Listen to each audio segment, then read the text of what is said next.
Hello dear students, all of you welcome to today's class. Last day we had a discussion on some important points regarding salary, income from salary, the first head of income.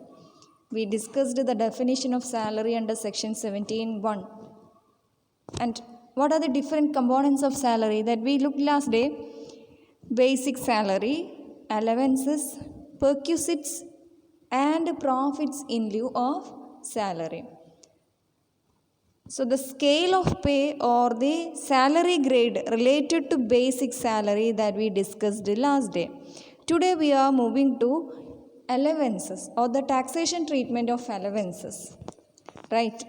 So we can look how the allowances are treated under the Act, Income Tax Act of 1961 for computation of income from salaries. Right. So allowances means what? The payments made in cash by the employer to his employee monthly other than salary is called an allowance. So what is allowance? All the payments made in cash, that is important, by the employer, that is also important. Employer-employee relationship is a must for counting an income as salary, that you know. So payments made in cash by the employer to his employee other than salary is called allowance.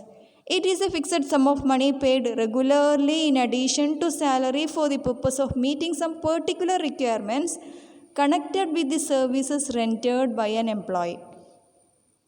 Clear now? If the allowances are given in kind, some employers may give the allowances in kind also. If that is given in kind, for income tax purpose, we treat it as perquisites, right? So allowances means only payments made in cash by the employer to his employee in consideration of his service. From the taxation point of view, allowances can be classified into three.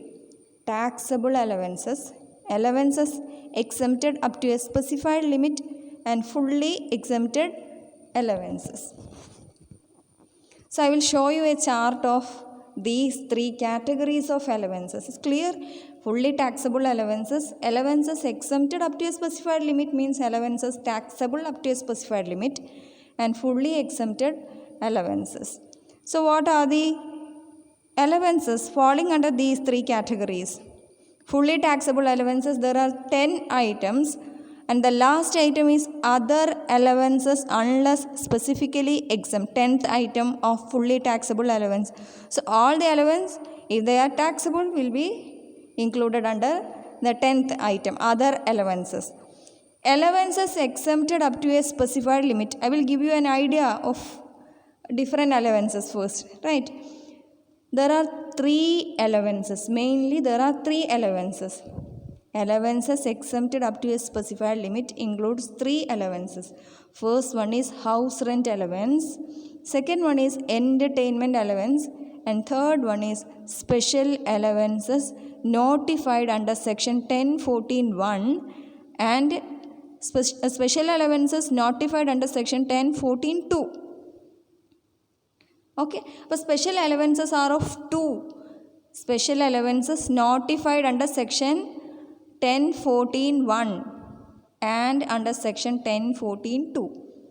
Okay, but allowances exempted up to a specified limit are of three allowances.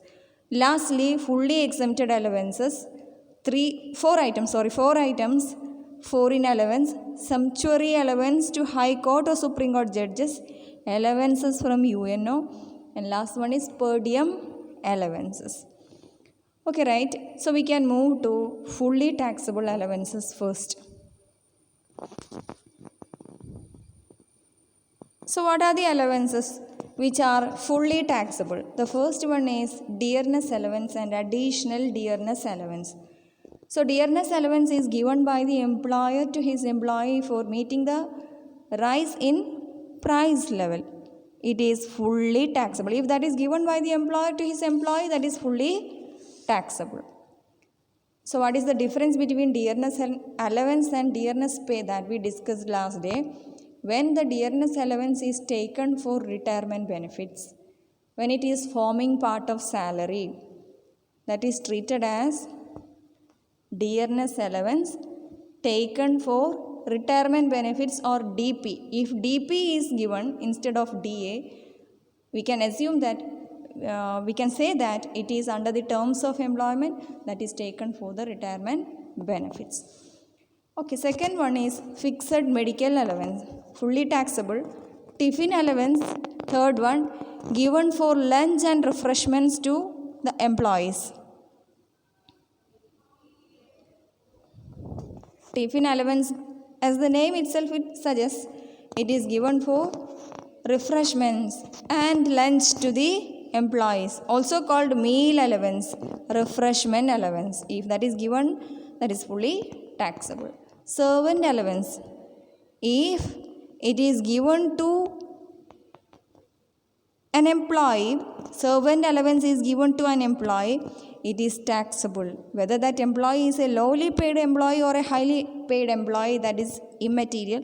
If that is given, which is taxable.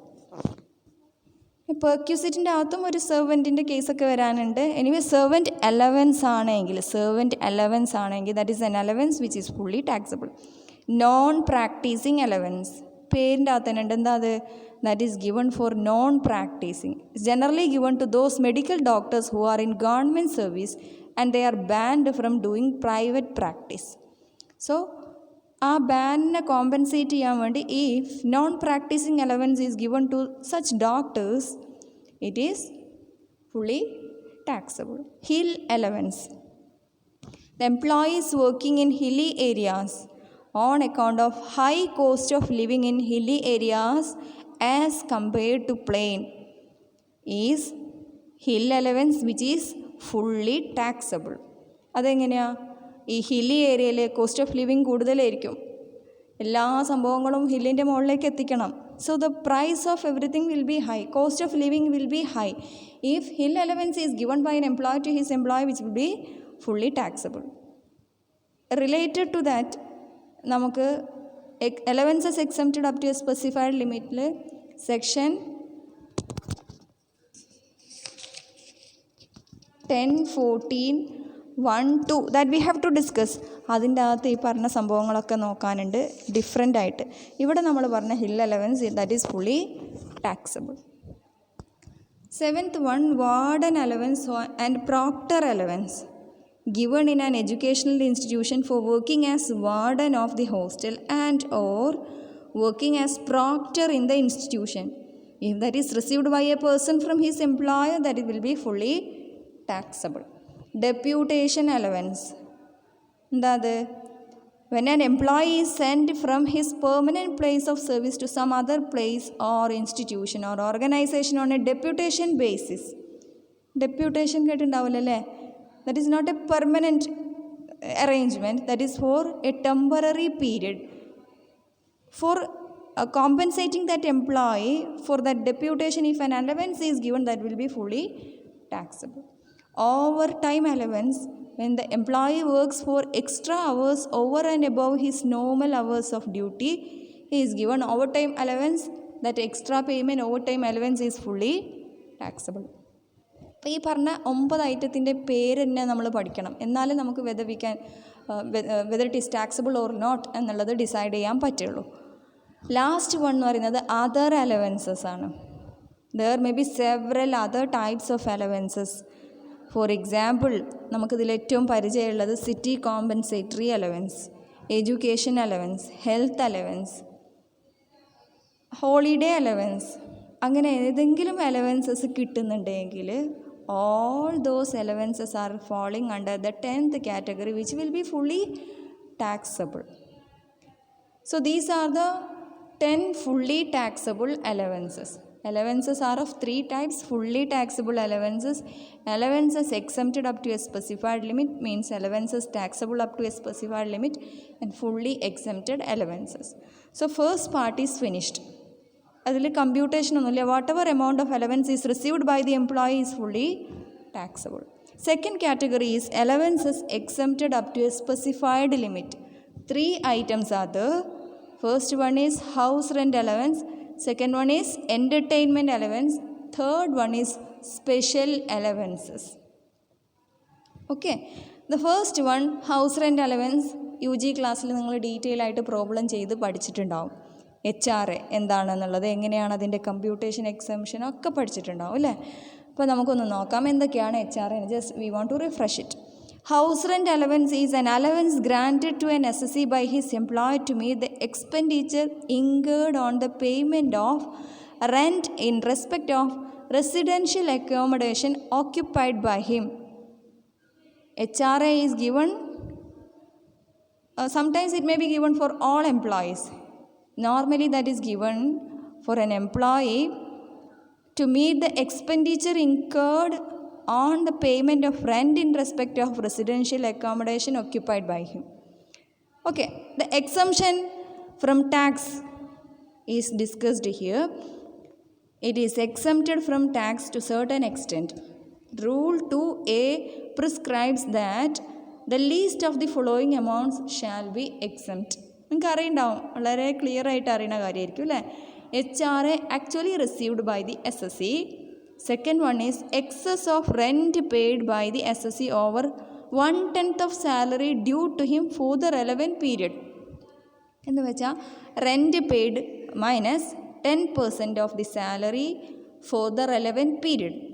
Third one എന്ന് പറയുന്നത്, if the accommodation is situated at Mumbai, Calcutta, Delhi or Chennai, 50% of salary due to the assessee. If the accommodation is situated at any other place, 40% of salary due to the assessee. Now, three figures are the first one എന്ന് പറയുന്നത് HRA actually received, second one rent paid minus 10% of salary, third one 50% of salary or 40% of salary. If the employee is residing in his own house for which he is not at all required to pay any amount of rent, in that case the full HRA received will be taxable. But HRA is fully taxable if the employee is occupying an accommodation for which he is not at all paying any rent. The exemption is computed only for those employees who are receiving HRA and they are occupying a rented accommodation. Clear now? So here salary means നമുക്കറിയാം ഓരോ പർപ്പസിനും ഓരോ കോണ്ടെക്സ്റ്റിലും salary is having different meaning. Income tax പഠിച്ചു വന്ന ആൾക്കാർക്ക് അത് പ്രത്യേകിച്ച് പറഞ്ഞതിൻ്റെ ആവശ്യമൊന്നുമില്ല.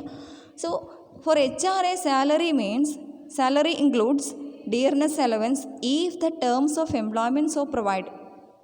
എന്ന് വെച്ചാൽ എന്താണ്, if that is given under the terms of employment, if it is taken for retirement benefits, if that is forming part of salary എന്നൊക്കെ പറഞ്ഞാൽ എന്താണ്, ഒന്ന് തന്നെയാണ്. Salary includes dearness allowance if the terms of employment so provide. DP എന്ന് പറഞ്ഞാൽ പിന്നെ വേറൊന്നും നോക്കണ്ട, DP is taken. Right? Second component എന്ന് പറയുന്നത് commission based on the fixed percentage of turnover but excludes all other allowances, perquisites and bonus. എന്താ മനസ്സിലായത്?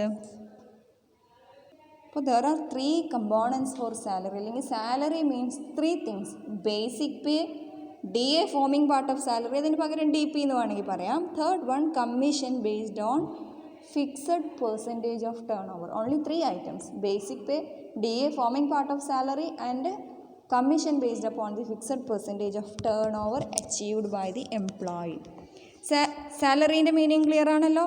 ഇനി relevant period means the period during which the said accommodation was occupied by the assessee during the previous year. For example, if the employee is receiving HRA for the full year, but 6 months he is living in a rented accommodation and the remaining 6 months he occupy his own home, അല്ലെങ്കിൽ occupying some other home for which he is not at all required to pay any rent. In that case, HRA for the 6 months for which he is not at all paying any rent is fully taxable. We are computing the exemption under rule 2A for the remaining period for the 6 months only for which he is occupying a rented accommodation. Clear now? So that's all about the theory of HRA. Tomorrow we can discuss the problem of HRA, computation of exempted amount, taxable amount of HRA and everything. Okay, അപ്പോൾ after watching the video you should let me know whether we want to do more problems or not. Right? So that's enough for today. Okay, so we can wind up.